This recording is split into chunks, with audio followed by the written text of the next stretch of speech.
Flutter is Google's portable UI framework for building modern, native, and reactive applications for iOS and Android. We can also use Flutter to build desktop web application. In addition, we can use Flutter on embedded device. It's also important to note that Flutter is an open source project which is hosted on GitHub, and it also uses the Dart programming language. One other important point to mention about Flutter is that Flutter rendering runs at 60 frames per second. This makes our application smooth, and it also runs on 120 frames per second if we have a capable device. The higher the frame per second, the smoother the animation and the transition is going to be. So before we start learning about Flutter, we need to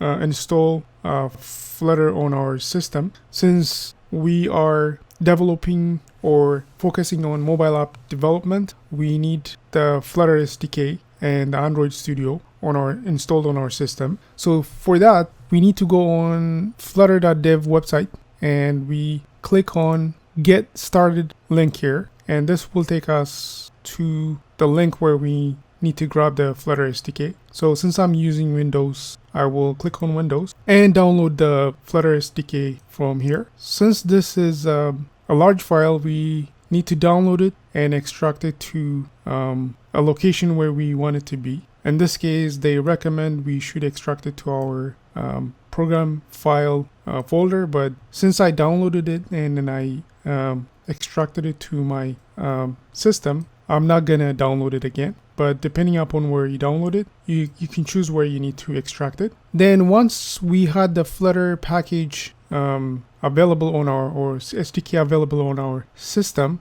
we need also to install Android Studio. We can get our Android Studio from developer.android.com/studio. We need to download it, and we need to follow the steps, which is a simple step to install the Android Studio on our system. It might take a while, but following the steps, it's easy to install the Android Studio on our system. Once it is installed, we will have it on our desktop. So if you type Android here, you will see the Android Studio installed on your system. And also, once you have your Flutter is extracted, you can find Flutter. For example, in my case, I installed it in my C drive, not the program file. So you will find it here. And this is the SDK. Once we have everything installed, the next thing to do is to install our editor. Since we are going to use Visual Studio Code, I'm going to install the Visual Studio Code editor from here. You can Google it and you'll find it right away.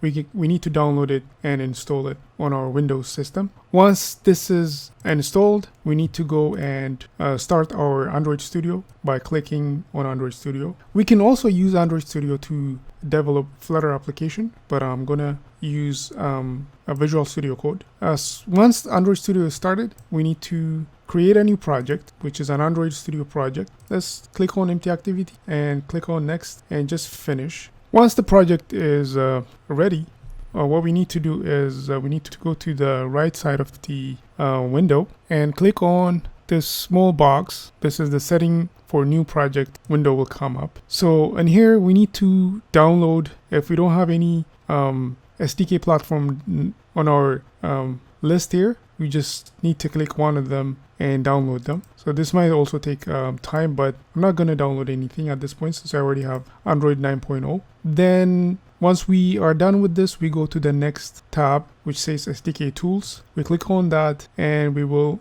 need to select the following options. So for example, if this is not selected on your system by default, when you install Android Studio, you should do so. And similarly, you need to do Google USB driver if you want to use your phone as a development device, and this will be selected by default. So we leave this as it is. Then we go to OK, click on OK, and then everything will be installed. Once this is done, click on OK, and then we need to go back to the right side of the Android Studio and then click on the phone looking icon here, and we need to set up our virtual device. In my case, since I created my virtual device, you might not be seeing this window, but in case if it says, if you see the create virtual device in the middle of the window, you click on that so we can create a virtual device. And then we need to select our virtual phone. For example, if I want to select Pixel 3 XL,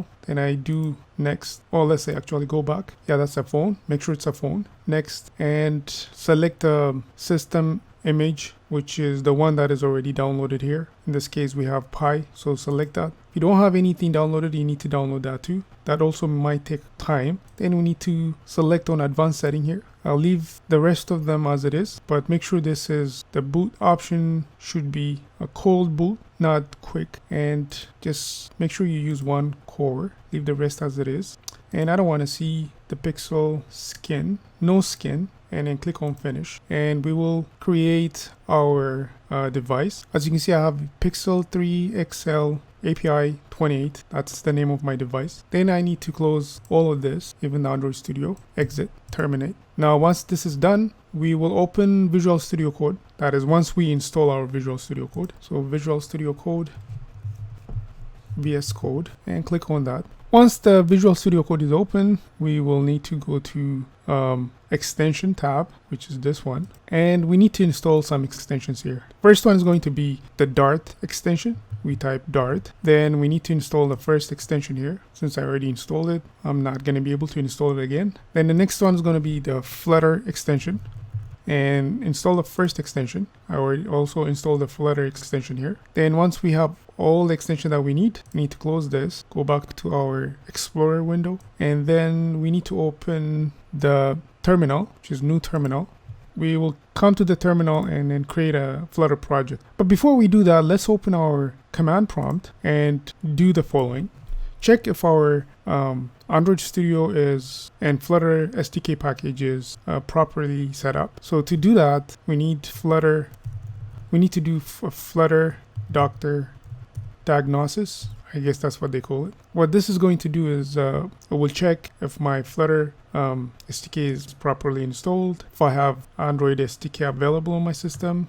And Android Studio, Visual Studio is not needed, but if you're using Visual Studio, it will also check if you have Visual Studio or not. And it will also check if you have a device, physical device connected or not. I don't need a physical device because I'm going to use the virtual device from Android Studio. So in this case, everything looks fine. So we will close this and we will come to our Flutter terminal and create our project. So I want my project to be in my desktop. So I'm going to navigate to desktop. CLS clear, and then I'll create my Flutter project. Flutter create, and my project name is first project. Then press enter, and Flutter will create a project for you on the desktop. Once it is done, we need to go to our Explorer and open the folder by clicking open folder here. Then our first project, select that folder and open it on our Visual Studio Code. We don't need this. So once it is opened, now this is our project, that is project template that is created for us by Flutter SDK.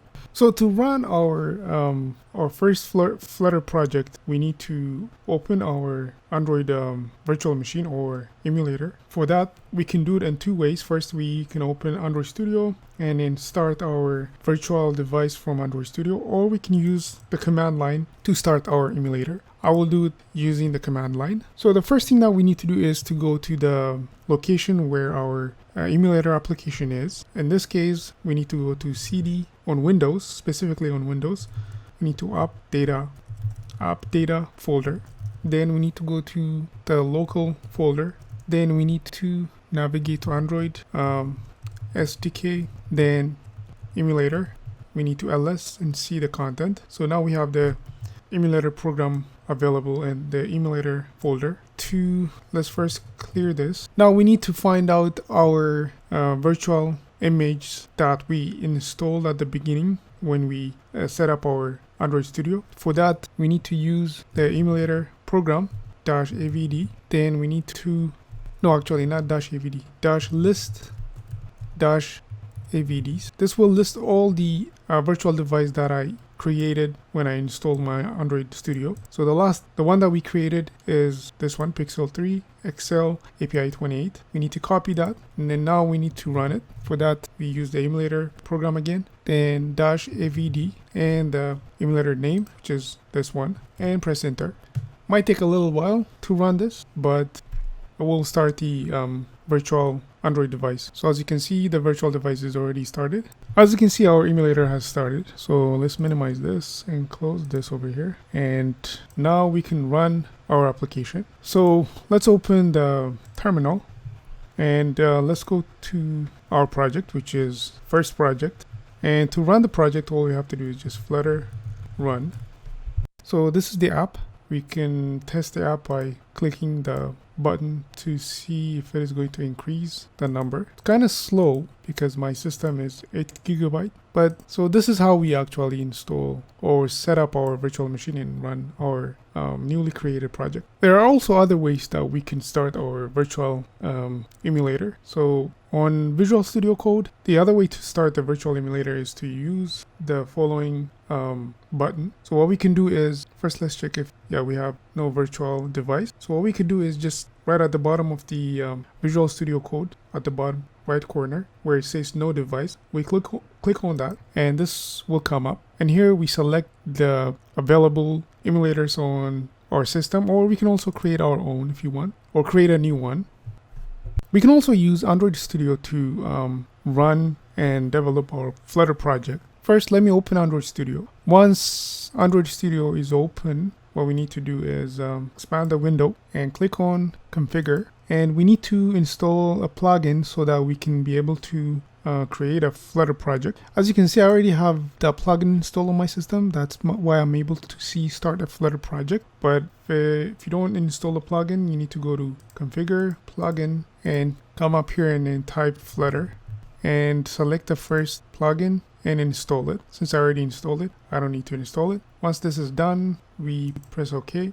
And we will close Android Studio, open it again. Now we're able to see Start the Flutter project. So we click on Start the Flutter project, then we can select Flutter application, next. And we need to locate the Flutter SDK. We don't need to install it because we already have the SDK installed on our system. So all we have to do is just click this, and I have it on my C drive. That is my Flutter SDK, and click OK, and next, and finish. Now we have a new project created, and let's look at the project structure, which is this one. And we also need to start a virtual machine. So I'm going to click on this small phone icon, and I will choose whichever virtual machine we have in here, for example, this one, and I click play. As you can see, our emulator is ready. So what we have to do is just run it. So I'll click on the play button here. For the first time, it might take a while to compile the code and run it on the virtual device. As you can see, our project is has run on our virtual device, and it's the same project that we created previously. So if I click on the plus sign here, it will increment the number. This way we're able to run our Flutter project create our Flutter project on our Android Studio and run it on our virtual machine. So now let's look at our default Flutter project folder structure. As you can see on the left side, we see the Flutter app. If we expand it, we will see a lot of folders and files. So the first one is the .idea folder. This folder will hold our configuration for Android Studio, so we don't need to worry about this folder. The next one is the Android folder. This folder contains the complete Android native app project, and it is used when we are building our Flutter application for Android. And the next one is the build folder. This folder is holding contents that are automatically generated as part of the Flutter build process, so that we don't need to change anything manually inside this folder. And the next one is the iOS folder. This folder is also used to build a complete iOS native project from our Flutter application. It is used in the same way as the project which is contained in the Android folder. The next one is the lib folder. This is the most important folder that we actually spend most of our time when we're implementing our application. It will contain our Dart file, which contains the code of our Flutter application. By default, as you can see, we have over here, we have a main.dart file in it. This is provided to us when we created our project or when we created our new project. And the next folder is the test folder. This folder is used to perform automated tests when we are building our application. We also have a gitignore file, which is used to contain a list of files that or extensions or folders which should be ignored when we are working with GitHub or Git, sorry. And we also have a metadata file, which is used to track properties of our Flutter project, which we don't need to know about. And our .package file contains automatically generated content by the Flutter SDK and used to contain a list of dependencies for our Flutter project. And the most important one is the pub/spec.yaml. This is our project's configuration file. It is used a lot when working on our application. For example, to set our project name, description, and version, and also to set our project dependencies, our assets, and so on. So whenever we add a new dependencies, this is the file that we use to specify the dependency in order to grab it from external source. So this is how our folder structure look like by default. This structure might change in case if we plan to organize it more by adding files inside our lib folder. Everything in Flutter is a widget. Widgets are the basic building block for our Flutter application. Each widget is an immutable declaration of part of the user interface.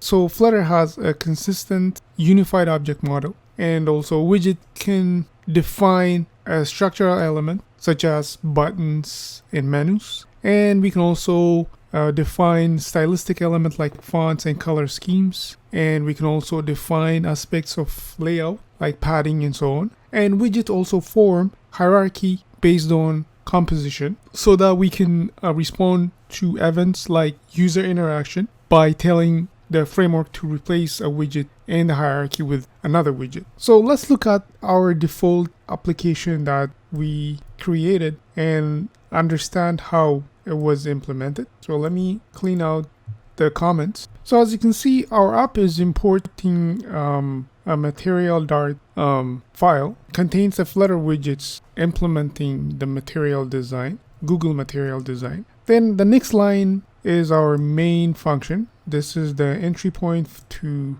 our application, which is returning the run app function on my app, and it takes in my app widget. My app widget is a class that is extending a stateless widget, which is going to be forced to build the build method, where it is going to return the MaterialApp widget with the title of the application and a theme, that is a style, and the home page of the application. The home page of the application by itself is a widget, which is a different widget than the one that we looked at in here. The home page is a stateful widget. A stateful widget can change dynamically. For example, if I want to display a text, and the value of that text can change based on the user interaction. But on the other hand, a stateless widget does not change dynamically. In this case, we have the class that creates an instance of a state class, and we use that state class, which is underscore my homepage state,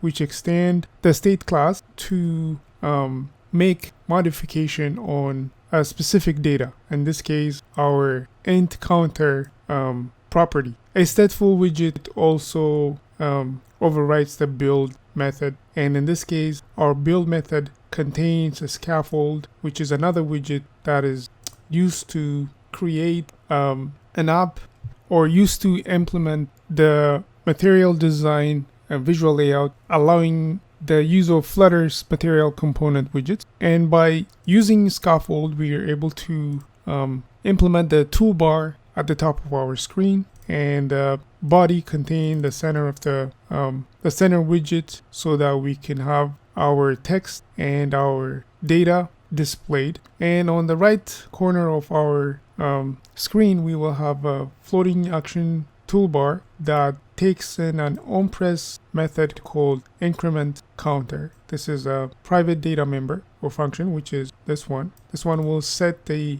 value of our counter field every time it is pressed. And we also have an increment tooltip and an icon that is a button with a plus sign on it. So this is our simple Flutter project app that is used to increment the value of a data and update our screen every time there's a change. In this video, we will talk about Flutter Stateless Widget. Here I have my Visual Studio Code open with the Flutter project and my emulator is running. I already have my import statement for MaterialApp and I have my main class implemented. I'm going to call the top level widget, which is going to be my app. My app is going to be called right away, so I have to open and close the bracket. Then I'm going to implement the my app class my app, and it's going to extend from stateless widget. And I have to build or override a function called build. My build method will return the Google material design style through the MaterialApp widget. And the MaterialApp will take a few attributes. The first one is going to be title, the title of the application, my first app.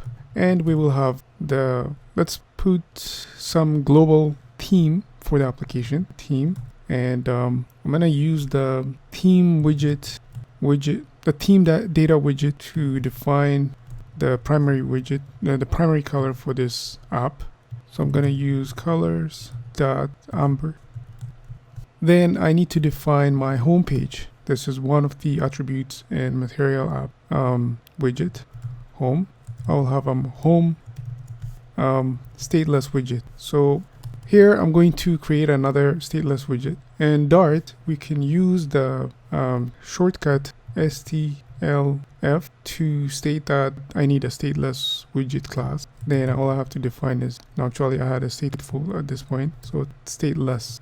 So home, that's the name of the widget. So this home widget is a stateless widget. A stateless widget in Dart is a widget that has no mutable state. This means that the user interface does not need to be dynamically updated or changed, any value that is bound to it. So in this case, I'm going to use a scaffold to design my stateless widget. A scaffold is the basic material design visual layout structure that can provide me an app bar and a body of the application. So I will, instead of container, I will change it to scaffold. It will take few attributes or parameters. So the first one is going to be the app bar. So the app bar will, let's put a text on it.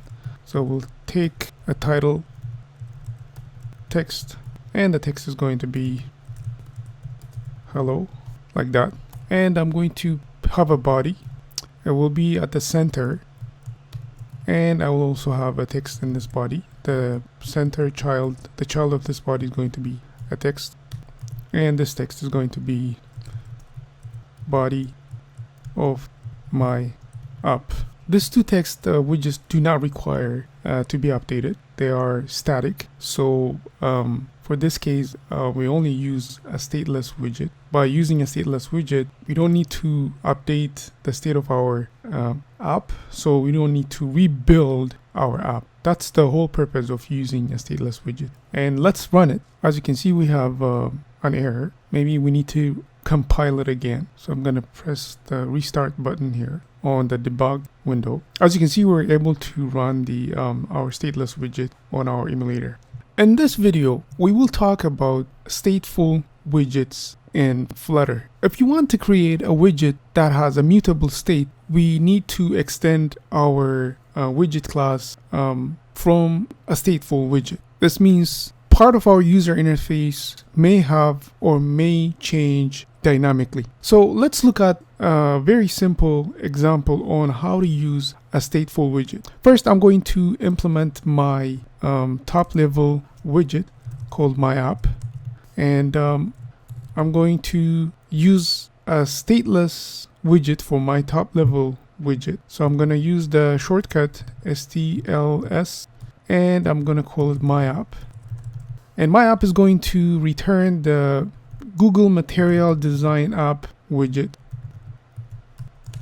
So I can have a title. I'm going to call it my Stateful widget. And I will have a theme, and it will take theme data, and I will implement the primary color, so I can have a global theme, colors.amber. And then we will have our home page, which is called home. This is going to be the Stateful widget. So here I will come and implement my Stateful widget. To implement our Stateful widget, we need to use we need to create a class that extends from a Stateful widget. So I'm going to create a class and I'm going to call it home. It extends from a Stateful widget. And this class by itself is actually stateless, or this class by itself is immutable. But we have to implement a Stateful subclass. This subclass will implement the createState method and returns a stateful object. So in order to do that, we need to override. So if I click here, there's one method that we need to override. So this method is the createState method. This method will return a stateful object. So I'm going to call it my home state. We're going to make it private, and I need to implement this home state class. Home state extend the state of my home widget. Then this home state class will implement the build or override the build method from the Stateful widget. So now I have my Stateful widget implemented. What I'm going to do is, since we are going to have a state in our Stateful widget, I need to provide it with, let's say, a value, a field. For example, I'm gonna have a field that is called value, that is initialized with 0, and this value is going to be modified when we press, for example, a button. So in this case, first let me implement I'm going to use the scaffold first so that I can have the basic material design visual layout structure on my app. So I'm going to do scaffold, and I will have an app bar that will take a text and my Stateful widget. Then I'm going to have a body that is going to return at the center of the body. At the center of the body, we will have a child that is a row widget. This row widget is going to have children's. These children's are going to be text and a button. The text is going to be returning my value, which is going to be string, and I'm going to use string interpolation to access the value of my property. And I'm going to also have a raised button, and this raised button is going to have before I implement the onPress button, let me specify the text on the raised button, text child text, and I'm going to say increase me, or I'm going to add use the plus button. And then I'm going to have to implement the onPress button.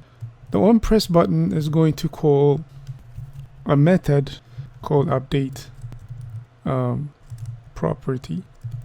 This method is not implemented, so I'm going to go at the top of the below the property variable or field. I'm going to implement my update prop method, and this method is going to return no value, so it's going to be void.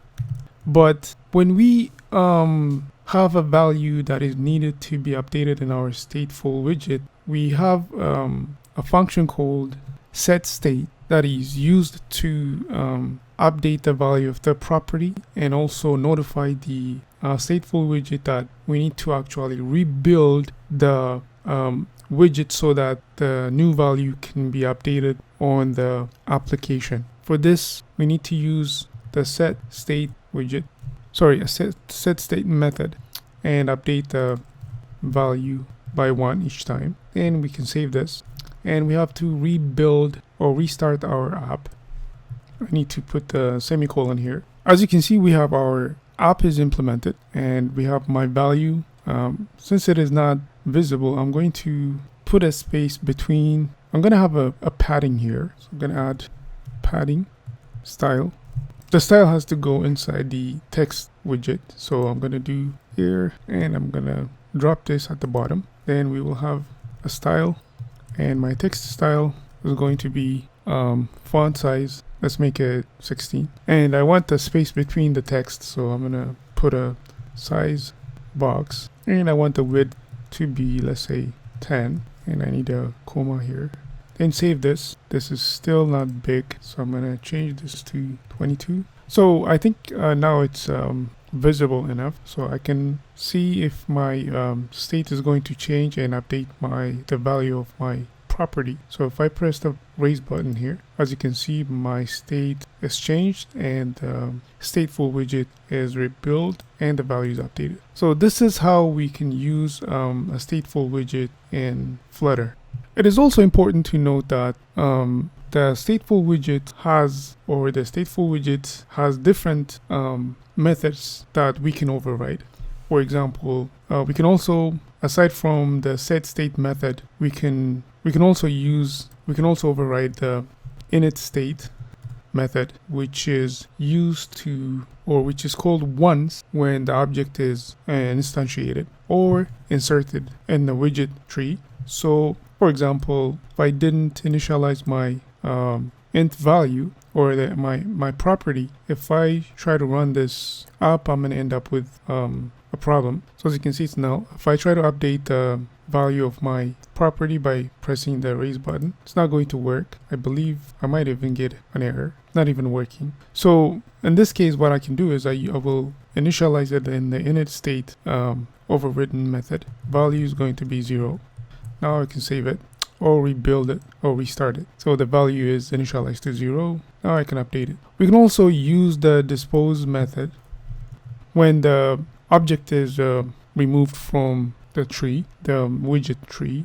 There's also other methods such as the change dependencies. So this is called when the state object is changed. And there's also deactivate, which is almost the same as dispose, but the difference is that deactivate is called when the object is removed without the user knowledge, or without, for example, if the application suddenly closes, the deactivate function or method will be called. And the last one is going to be the did update widget method that we can override. We can call this method if there is a configuration change in our stateless widget. So as you can see, we have to provide it with the old widget as a parameter, and it will tell us any change that we have made in the new or the current widget. And we also looked at the setState widget, which is used in here.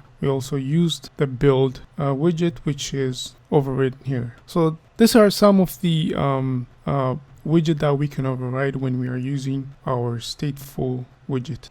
In this video, we will talk about Flutter's top-level widget. Once we have our main function called, we will instantiate our top-level widget. In this case, I didn't provide it a name, so let me provide it with the name my app top-level widget. This is passed to the run app function that is provided by Flutter. So my top-level function, which is my app, can be either a stateless or stateful widget. In this case, I'm going to choose a stateless widget. So we will create a class of my app and extend the stateless widget. And this class will override the build function, so that this build function can return the MaterialApp class. The MaterialApp class is an application that uses the Google material design or any material design. This means that it wraps a number of widgets that is commonly required for material design application. So we will return the MaterialApp widget from our build class. We can also use the Cupertino app widget as well if we are planning to design an iOS application. although we can still use MaterialApp on an iOS application, we can always expand to the Cupertino app top level widget as well. But in this video, let's look into the MaterialApp widget. One of the property of the MaterialApp widget is that the title property. This is a single line string of text that is used to identify the device to the app user. We can provide it with the text, a single line text, that is my first app. We can also provide it with the color property, or we can also provide the theme property, which takes in the theme data widget. And the theme data widget takes in many properties, but to have a global theme, we can use the primary swatch.amber. In addition, the MaterialApp widget requires the home property as well. The value of the home property must be a widget. So in here, I will define a home class name, which I'm going to implement soon. So this will be the top of the widgets tree for the main screen of our application. So this is the screen that the user starts when the main function is invoked. So let's implement the home widget. We will also use, for now, we will use the stateless widget. So I'll create a class and a home that extends the stateless widget, and we call the build function, and that returns a container.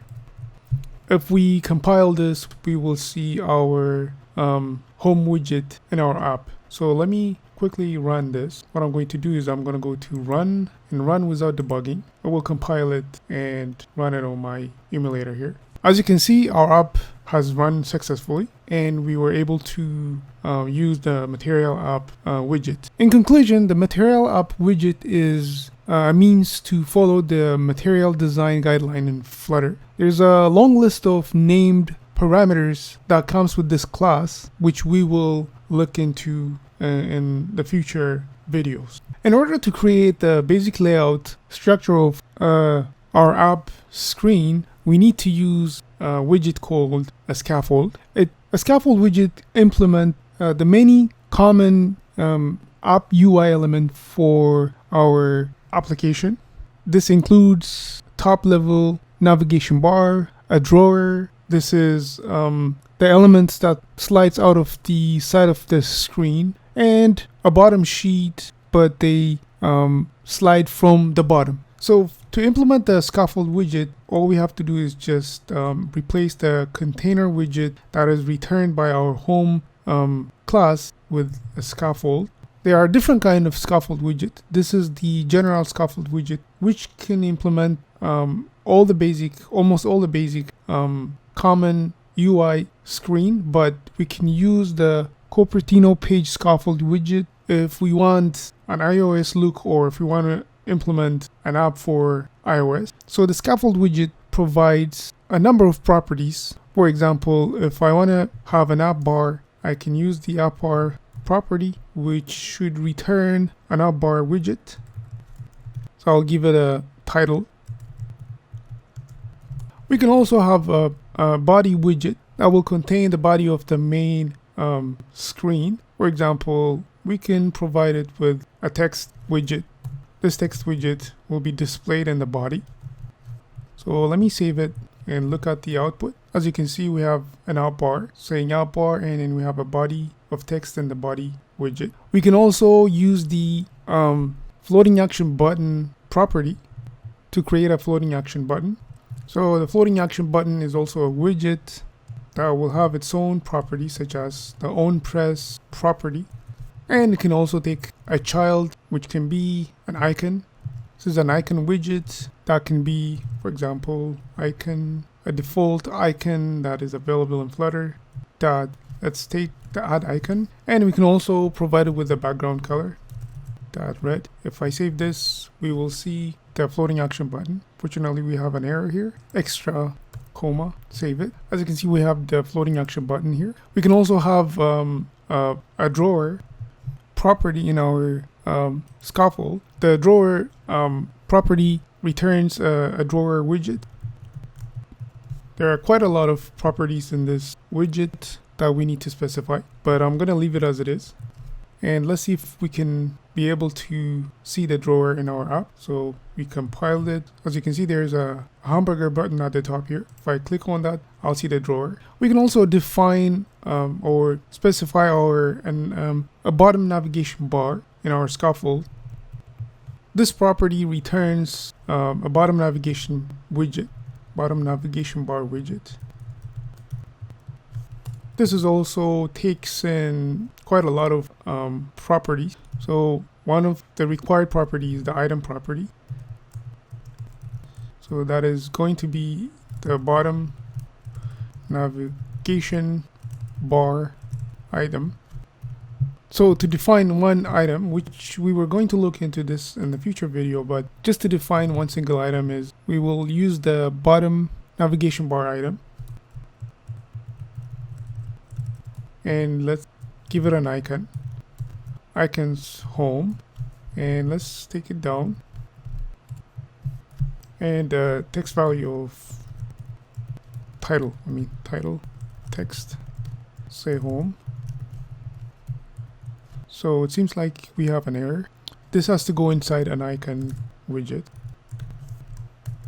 So if I run this, so I'm getting an error here in my bottom navigation bar. So let me recompile, maybe that could solve the problem. As you can see, we're able to use the bottom navigation property on our scaffold widget as well. We can also add a background property as well. Let's do it in here. Background, we can use color amber. As you can see, the background of my main screen body is changed into an amber color, and more can be referenced in the documentation. This is how we use the scaffold widget on our app so that we can have the common app UI in our application. If we want to display text in our widget, we can use the text widget as we have done in our previous video. Our scaffold body property is taking a text widget to display the text body. As you can see, the text is very small that we can't even see it. But the text widget or the text class has many properties. There are two types of constructors in the text class or widget. We will look at them one by one. So let's look at the first constructor, which is a constructor that takes in a string as a parameter, as you can see in here. This constructor will also takes a long text. For example, if I want to type here, this is a very long text, and I'm going to copy and duplicate it multiple times, as you can see. Or let me take in the next line. So let me take it in the middle of the bracket, and as you can see, we can apply a long and a short text to this widget. We can also use or apply some property to this constructor. So there are some named parameters in this constructor that we can use. I need a comma here, and for example, if my text is too long and I want only one line to be displayed, first let's run it and see what's going to happen in my screen. As you can see, all the text are displayed in my scaffold body. But if I want only one line to be displayed, I can use the maximum line name parameter and then set it to be one line. And since this is gonna truncate some of the text, we can even show an ellipsis so that the user knows that there's more text after the last line. So we can use the overflow name parameter to provide the ellipsis property. So as you can see now, there are 3 dots. We can also use the text style name parameter to provide some styles. So this style parameter takes in a text style widget, and we can provide it with font size. For example, I can make it, let's say, 30. I can even change the font weight, or I can even provide it with a font family. Let's do font weight for now. Bold. As you can see, my font size increased. We can even change the text direction by using the text direction property. So text direction. So this is going to be from left to right, as it is the default direction, but we can make it right to left for different language. I don't think this is going to work for English. Yeah, we're not going to see any difference here. But when the language locally change, this property takes effect. For example, if I have Hebrew or Arabic language, the text direction change as the phone locally changes. And for more, we can look into the documentation. We can also look at the text.rich constructor, which is the named constructor. The named constructor text.rich takes in a text as a text span object as a required parameter. The text span represents an immutable span of. So let's look into that. For example, if I want to provide a text.rich, if I want to use the text.rich with a named constructor here, I need to define text span constructor. Let me take it down. Text span. So the first constructor is going to be a style. The text style is going to be, in this case, let's give it only a font size. Let's make it again 23. And the children parameter takes in different text span children's so that we can provide them with their own style. So in this case, I'm going to start with, let's say, I have a text span that only takes in a text, no style. And I can do the previous text like that. And I will provide it another text span. And this one will take in a text, and I'll provide it the same text, but let me remove the last word so we can see which one is which. Then I will provide it with a style, with a text style. And I'm going to change the font weight to font weight dot bold. And let's change the color as well to colors dot, let's say, blue. And for our next text span, we will take a text and let's remove the first three words so we can differentiate it from the other one. And we will provide it with the style. And the text style is going to be just a color and colors dot red. Now we can save it. Seems that we have a problem here. That's because we're missing here comma. As you can see, we're able to display our text with different style by using the named constructor for our text widget. We can also create or display text to our end users using the RichText Widget. The difference between the text widget and the RichText Widget is that the text widget uses the style from the closest enclosing default text style object, while the RichText Widget requires explicit style. So to use the RichText Widget, we need to create a RichText Widget and provide it with a text span for a text. So that's going to be text span. Then this text span needs a text that we need to display to the user, such as this one. And we need to provide it with a style. For example, text style, let's say colors dot blue. Now this style is only for the top level text, but for the other ones, for example, if I have a children name parameter specified in here that takes in different or multiple text spans, text span, and do the text to be same one, but let's remove the last word, and we have to provide it with its own style. Font weight going to be font weight up bold. For our next text, we can wrap it inside a children property within the text span, so we can have its own style. So it won't use the default text style. So in this case, I provide the text span widget that takes in a text, and let's remove two words from here and provide it with its own property style. Let's have a text style, and let's change the color again to red.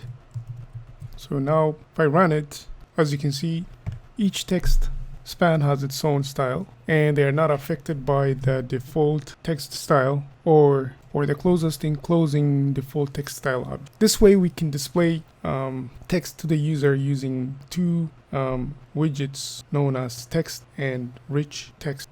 In this video, we will have an in-depth look into the TextStyle widget. The TextStyle widget is used to provide the text widget or a text in Flutter with different styles. So here in my Flutter project, I have a simple app created, which is showing a text in the body of the app.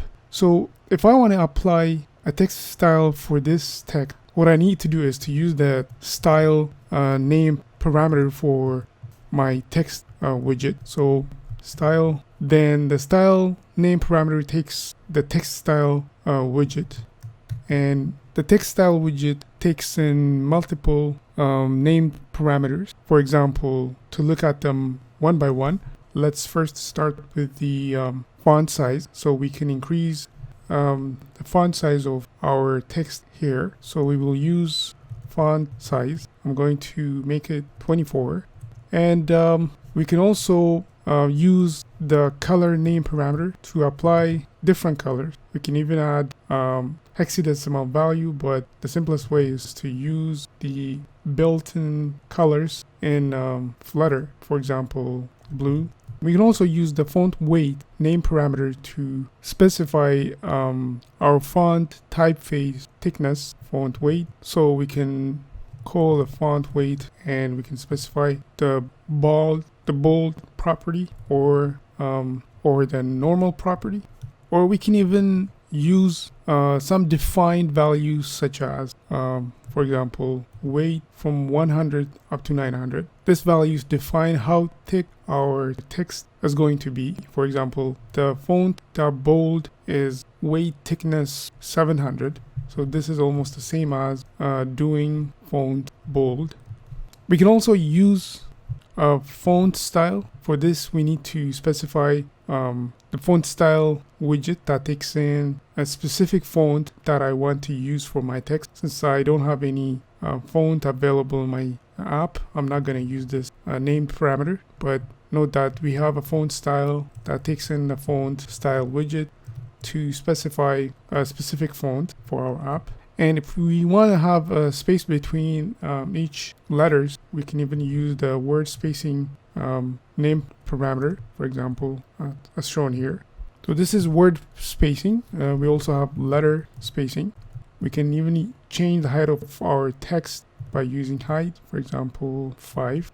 Locally, we can change our region. For example, by default, if our phone has an English language region, if it is in an English language region, we can change it to a different region by specifying a specific locale. I'm not going to be able to do this now, but note that we can do that by using this named parameter. We can also provide a shadow to our text by using the shadow parameter. So it takes in a list of shadow. So this can be done by specifying or using the multiple shadow object. For example, I can create a shadow object and I can specify an offset of let's say 10 by 10 and blue radius, for example, 3.0, and a color of color from RGB, let's say 255 by 0 by 0, so red only.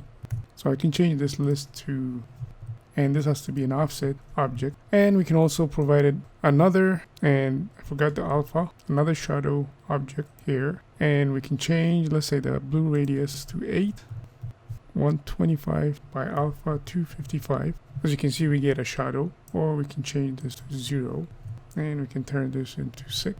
Anyways, we're able to use the shadow named parameter as well. We can also apply decoration on our text in Flutter using the TextStyle widget. So the name parameter for this one is decoration. So there are multiple text decoration in num, which are part of the text decoration class. So to invoke them, we can use the text decoration and their constant value. For example, if I want to put an underline in my text, I can do so. So let me remove the shadow name class for now. As you can see, I have underscore in my text, and there's also line through. We can also combine multiple decoration by using the combine constructor, which will take in a list of text decoration dot, for example, line and text underline.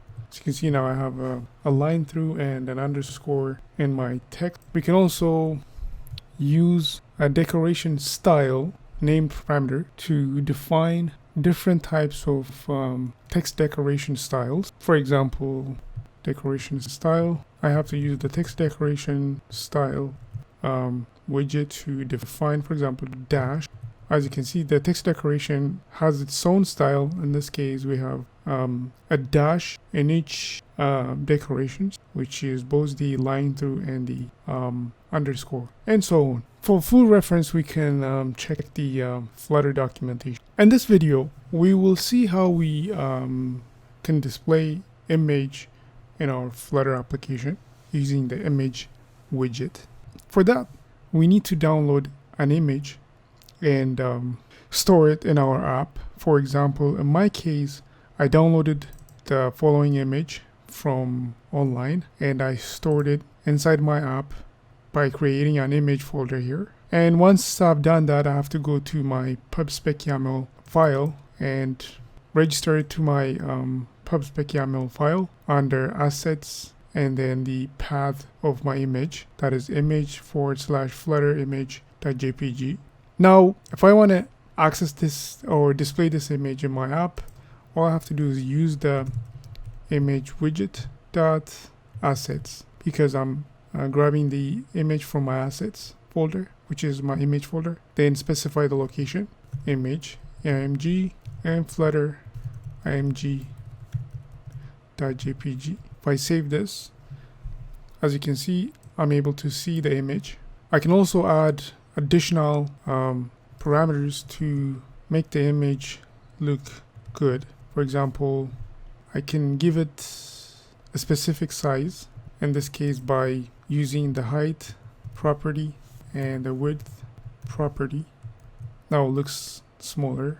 I can even align it to the left, to the right, or to the top of the screen by using the alignment property.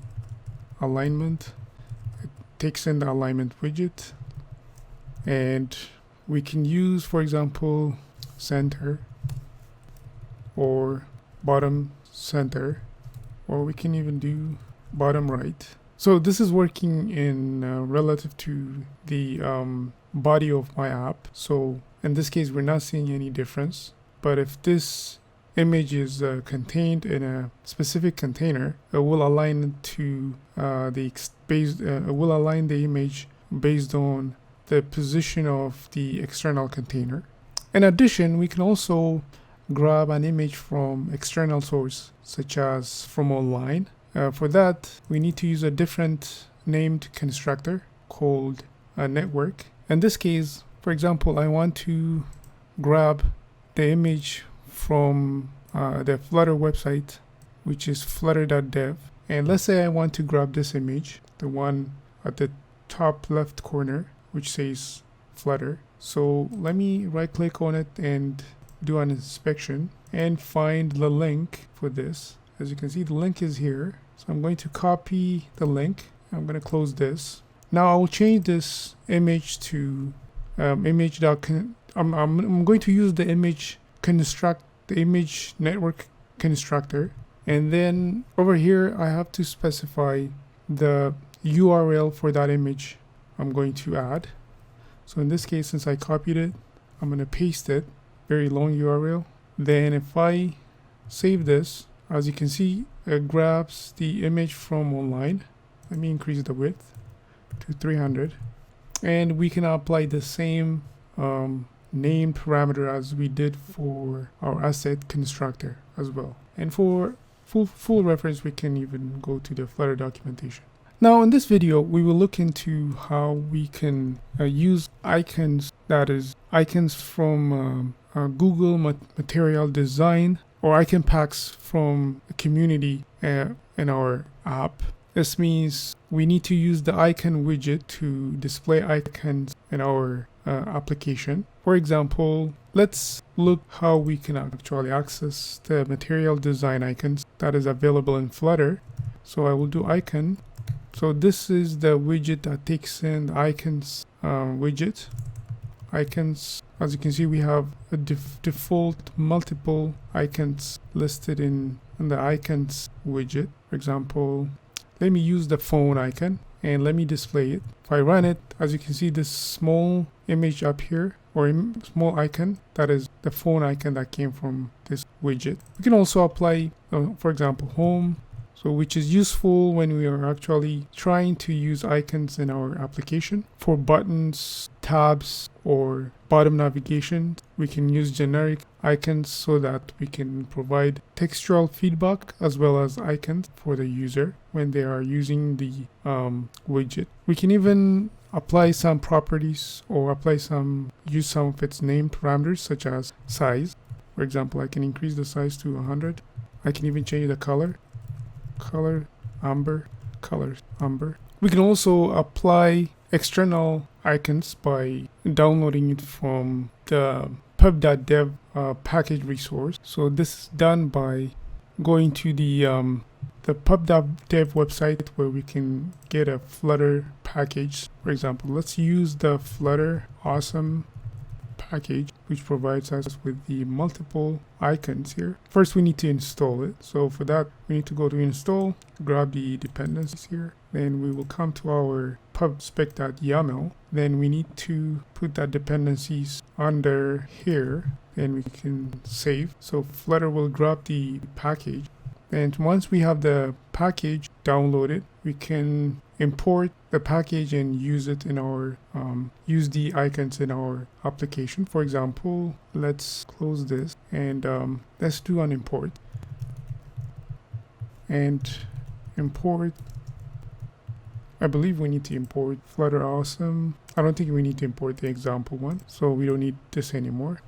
So once we have this, we can come up here and use, instead of icons, we can use font awesome icons dot, for example, angry. If I save this, I get a blank icon here. Maybe because the angry icon is not available, so we can change to a different icon. In this case, let's say I want to use PlayStation. Yeah, that worked. Or let's look at what's available here. Ad hoc, ambulance. Let's try that. So it works, but some icons might not be available, but some of them are working. So this is how we can use external icons in our app as well. In this video, we will look into buttons in Flutter. There are different types of button widgets in Flutter. There's a flat button, a raised button, an outline button. There's also even the Cupertino button, which is for iOS. But in this video, we will look at the flat, raised, and the outline button one by one. So let's start with the flat button. The flat button has zero elevation and no visible border in it. To create a flat button, we can use the flat button widget and specify some of its name properties, such as a child, we can give it a name text. Let's say flat. Let's format the code here, and we can even give it a color of colors.red. Let's save it and see what we have so far. As you can see, we have a flat button, but there's no border to it. Even the color is not visible. Let's change to amber. Or maybe we can use the highlight color to red. And we can even change the text color as well. Let's say blue. We can also specify the action when it's pressed. For now, we will leave it blank. Or we can print something to the command line. Now, once the on press name parameter is specified, the button was activated. So now we can even press and see a result. As you can see at the bottom down here, I'm seeing the result Flutter button being printed. We can also apply the raised button that takes in the same named parameters, but change the name from flat to raised and save it. The difference between the raised and the flat button is that the raised button has an elevation and it is filled with color. This means that in the flat button, if I don't specify any colors, you don't see any border. In this case, you don't see anything. You only see the text blending with the body of the app. But in case of raised button, if I save this, I'm able to see an elevation and a gray color here. So also if I press it, gives me the same result. And there's also an outline button, which is also a button which has a border in this case, and it also has an initial elevation of 0, and we have a transparent background. But the difference with the outline button is that when we touch or press the outline button, the transparent background will change to opaque, which is a reaction to touching the button. Let's save this and look at it. As you can see, it has a border, it's transparent, but if I click on it, you can see the background becoming opaque. So when we click on it, the elevation change, that is the elevation increases. It is called the highlight elevation, which we can actually change the highlight elevation, for example, to 0.9. Or could it work if I put 2? Doesn't make any huge difference, but it works. We can also use the icon buttons in Flutter, or buttons with icons, using the icon button widget.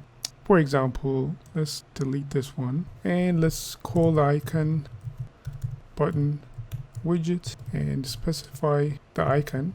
Our icon is going to come from the package that we downloaded, which is the Flutter awesome font awesome icons. Let's say, let me use Amazon Pay. Let's say Amazon, and then I can increase the icon size to 50. I can use the onPress function, prints icon button, and this has to be inside an icon widget. It has to be invoked inside an icon widget because the icon name parameter takes in an icon widget, and I need a semicolon here. So if we save this, we have an Amazon icon. If I click on it, as you can see down here, it is a button, and when I click on it, I also see a click highlight.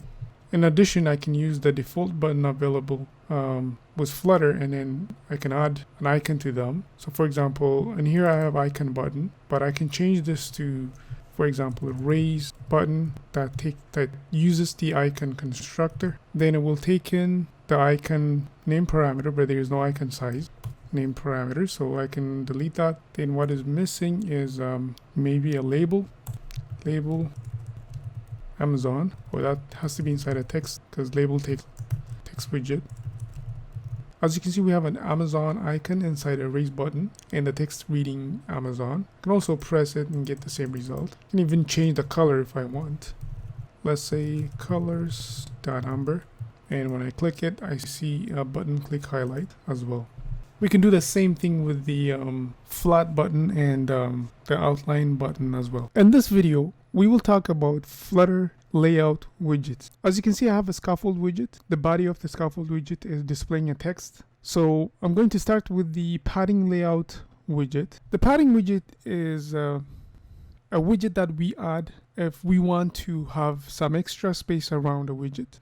That is, if we want some extra padding around a widget. For example, if I want some extra space around my text widget in here, I will wrap this text widget with a padding widget. To wrap a widget with another widget, we just come to this yellow bulb and click on it and wrap with widget.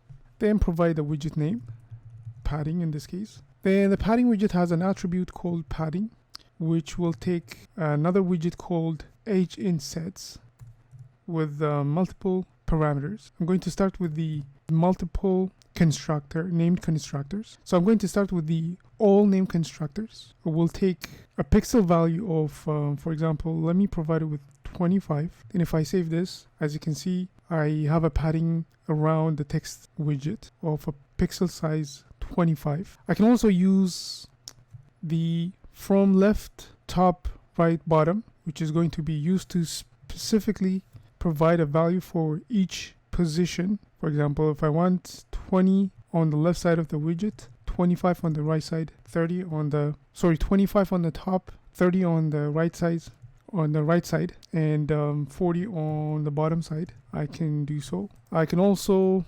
use the only named constructors to specifically state which position of the widget that I wanted to have a padding on. For example, the left side, I can specify 30. And as you can see, the top, the bottom, and the right side is not affected. Or I can specifically say the right side, or I can also say top or bottom, which we're not going to see any effect at this time. I can also use the symmetric named constructor to call horizontal and vertical attributes, so I can have padding only in the horizontal attribute and vertical attribute. So I can have only padding horizontally or vertically. So if I say vertical, I can specify, let's say 25. We'll only see padding on the vertical axis, and if I do horizontal and provide a value, let's say 24, I'll only see padding on the horizontal axis. We can also wrap the text widget so that we can have our text widget at the center of the app body. That is done by wrapping the text widget with another layout called center. So let me wrap the text widget with center.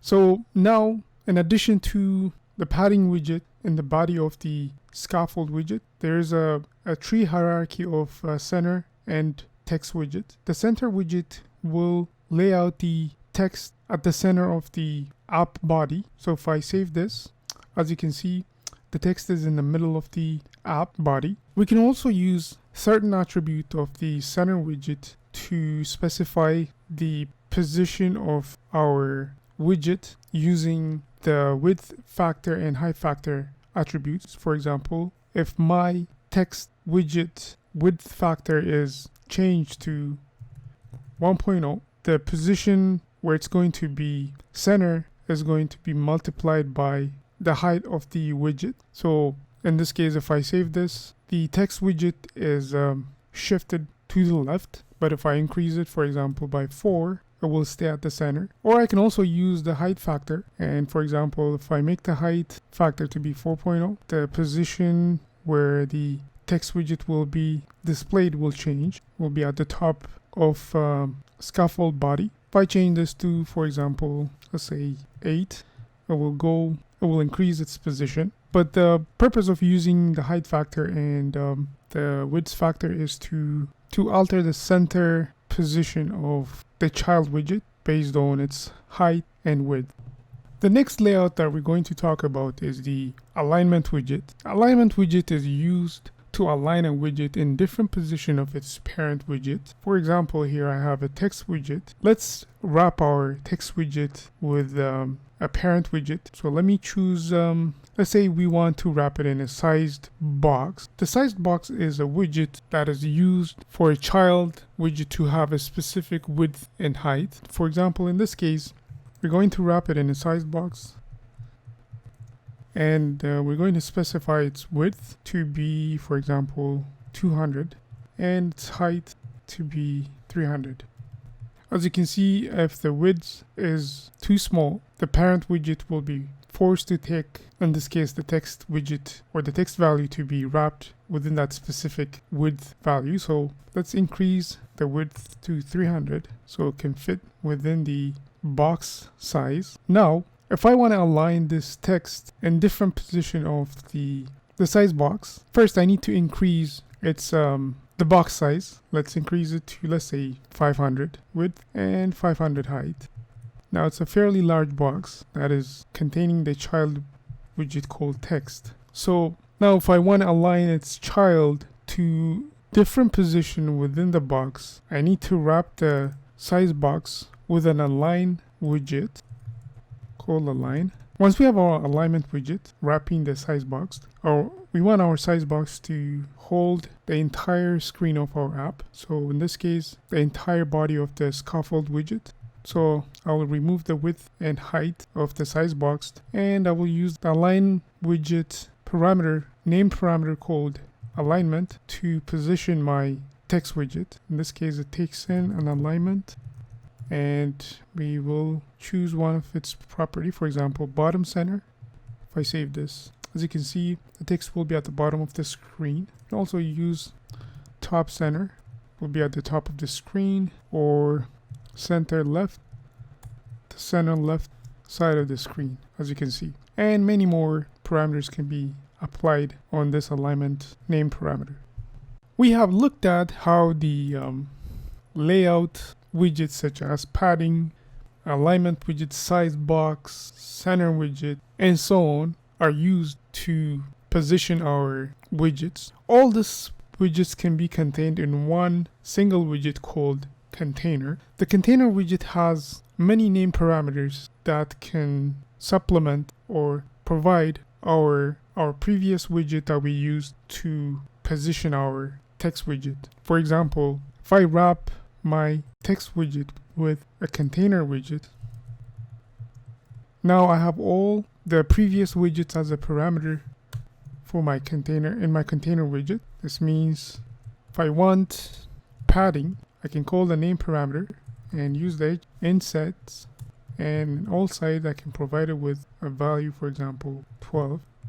I can also have a margin, takes in edge insets parameter or widget, and all sides, and let's say 20. I can even give my container to have a specific width and height, width of, let's say 100, no, only 300, let's say 250. So it's not going to fit within a 250 width, so I'm going to use 300. And I'm going to give it a height of, let's say 200. And also I can provide it with some decorations using the decoration name parameter. And let's provide it with the box decoration. And let's have a background color of, let's say, color of amber. As you can see, my container has a background color. And now I can even provide it with, for example, a border that is within the decoration widget. I can call the border widget. And in all side, I can put specific border, and so on. So the container widget covers all the previous widgets that we discussed about on how we can lay out our text widget.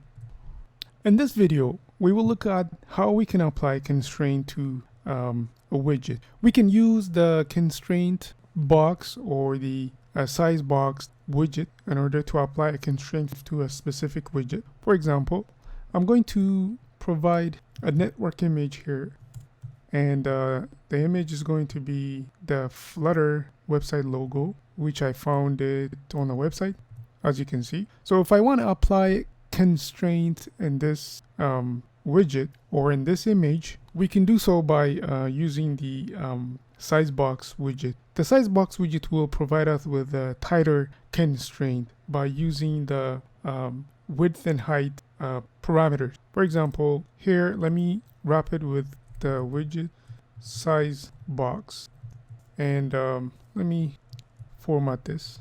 So I can add the width to be 100 and the height to be 100. We already looked into this, but we can also use built-in named constructors to apply common constraints such as expand.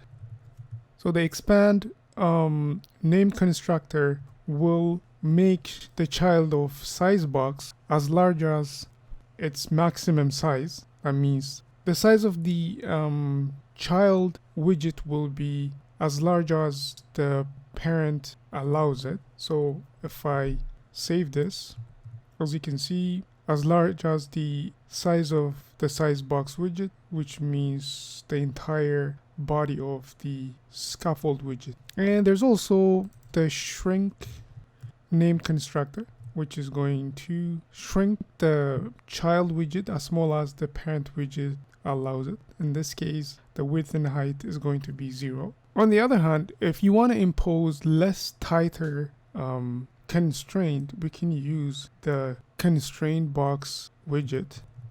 The constraint box widget will use the constraint named parameter to apply the constraint on the child widget constraints parameter, and we have to use the box constraints, and then we need to specify the maximum and minimum height, or the maximum width and the minimum width, depending upon how we want it. For example, if I want to have a maximum height, I can use the maximum height named parameter and specify the maximum height, maximum width as well.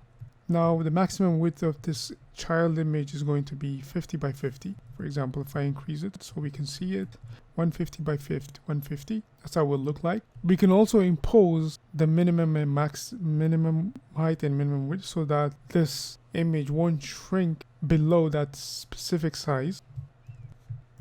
And in addition, we can also nest the constraint box as a child of another constraint box, so we can put additional constraint within the constraint box. For example, if we wrap this with a constraint box and provide, we say that we want to see the minimum and the maximum width, the minimum height and the minimum width to be 150, but we want the maximum width and maximum height to be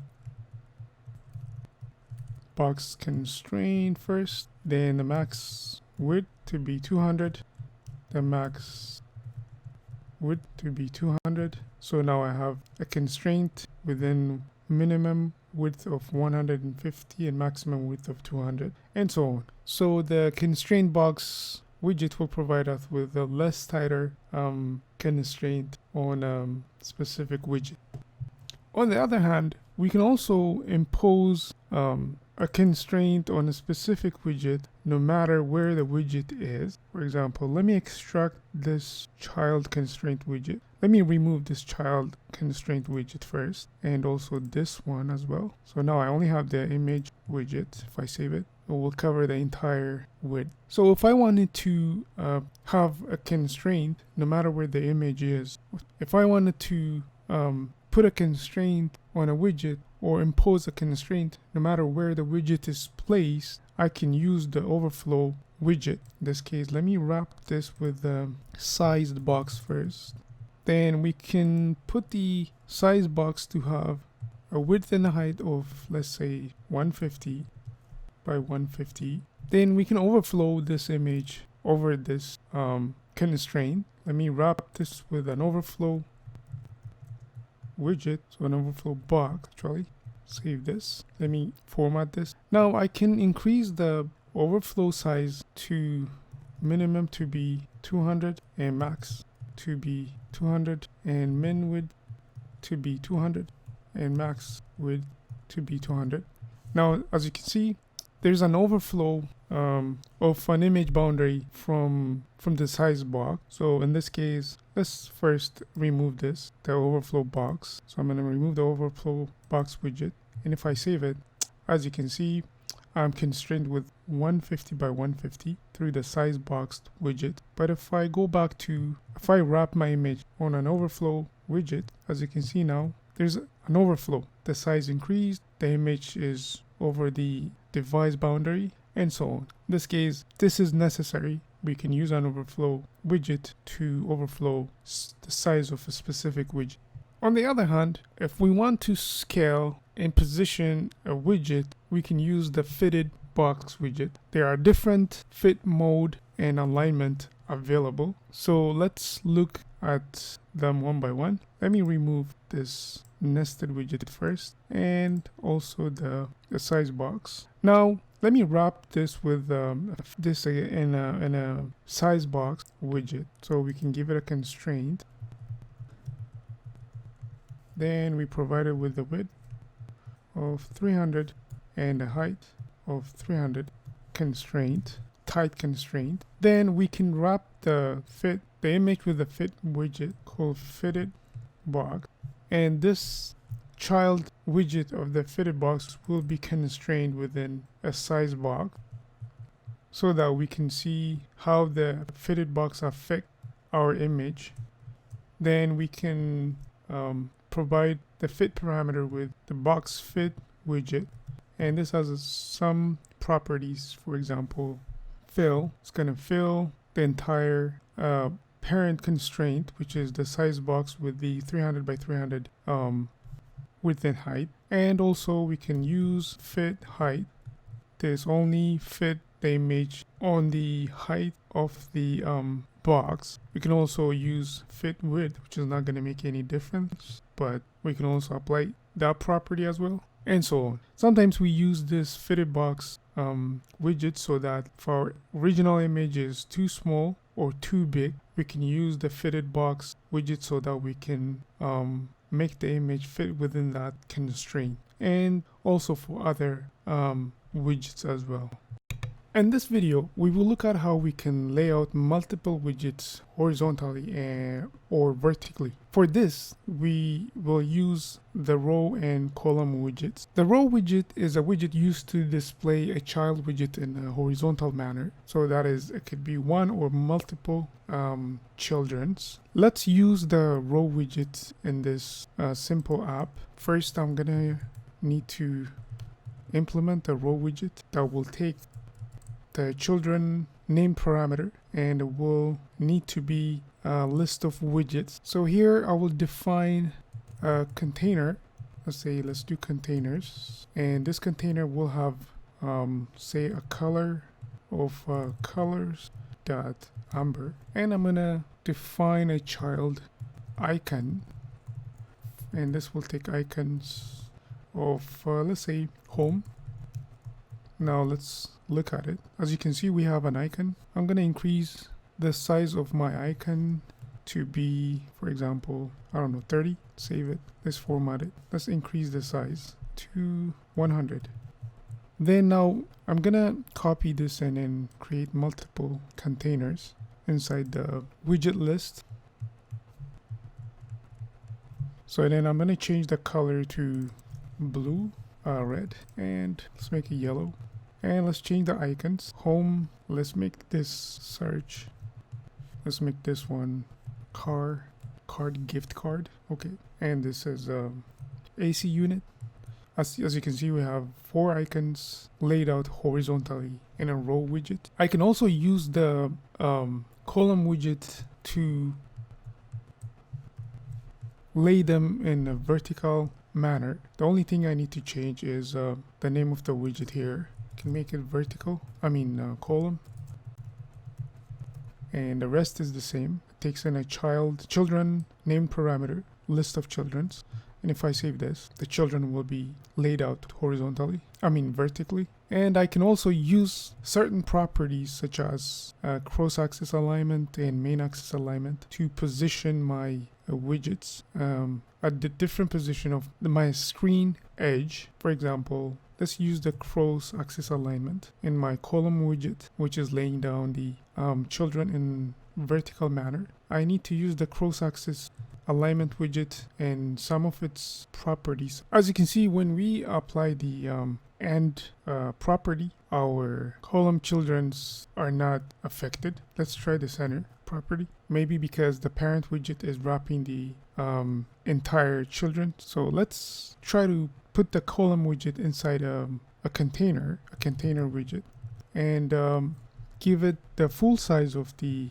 device. To find the size of the width and height of the device it is running on, we can use the media query widget, media query of the current context, and give me the size that is specifically the width. And we can do the same thing for the height, media query of current context, size of height.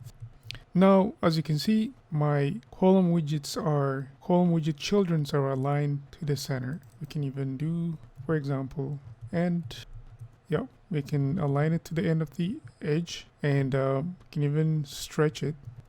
As you can see, it's stretched and fully covering the entire width of the device. We can also use the main axis alignment by switching this to main axis alignment and applying the main axis alignment widget, and can give it some of its properties. For example, end.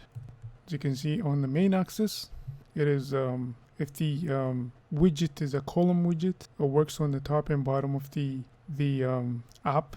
In this case, it works on the height of the app. For example, if I make this center, the children will be in the center of the device. And also I can put it at the start. I can also stretch it. So the main axis doesn't have stretch. Let's put it at the center and apply expand widget in each children widget or child widget. That means, for example, in my container, if I add another widget as a parent widget for this container called expanded, the remaining space in this children widget will be occupied by the one that is expanded. The rest of the widget will remain to their specific size, which is 100 by 100. But if we apply expanded, any space that is left will be taken by the one that is wrapped with the expanded widget. Or we can also apply this widget for all the other widgets or the other children's. We can do the same thing for this one as well. And this one as well. If you save it, all of them will equally take the rest of the widget or the remaining widget and expand their size. We can also apply the same thing in a row widget. We can also insert, for example, if I remove each expanded widget from the children widgets, from the children of the row widget, and apply a space in between instead of expanding them, we can use space evenly.